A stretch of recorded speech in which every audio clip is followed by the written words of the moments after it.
చపాతీలోకి టమాటా కూర ready friends. హోటల్లో వచ్చినట్టుంది. కూర అయితే సూపర్ ఉంది, చాలా టేస్టీగా ఉంది. చపాతీలో రెడీ.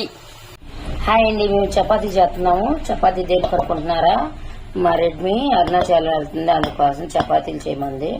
ఇదిగో అండి, యూట్యూబ్ లో చూసామండి. ఇదిగో చపాతీ పిండి, దీని మీద చల్లటానికి ఇలా ఇలా ఇలా అంటే చపాతీకి పిండి వచ్చిందంట. ఆగం అవట్లేదండి.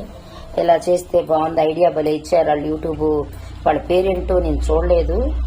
చక్కగా ఇదిగో దబ్బలం పెట్టి బెజ్జం పెట్టేసేసారు. టక్క టక్క టక్క టక్క వస్తుంది, ఇటు నొక్కగానే వస్తుంది. చేయమే ఇప్పుడు నొక్కు. అదిగో చేతులు నిండా గబ్బు గబ్బు అవట్లేదు ఫ్రెండ్స్. భలే ఉంది, ఐడియా అయితే సూపర్. థ్యాంక్ యూ అండి, ఐడియా ఇచ్చినందుకు. భలే ఉంది. ఇదిగో దబ్బలం పెట్టి కాల్ చేసా, బెజ్జాలు పెట్టేసి చేశా నేను. Last stage. Hi friends, chapati కూడా రెడీ చేస్తున్నాను. పిండి కలిపాం కదా, ఇద్దరు చపాతీ. వర్షం పడుతుంది, వేడి వేడిగా చపాతీ తింటే భలే. కానీ మాకు కాదు, ఇది అరుణాచలం రెడ్మీకి రెడీ చేస్తున్నాం. అది హ్యాపీ జర్నీ చెప్పండి.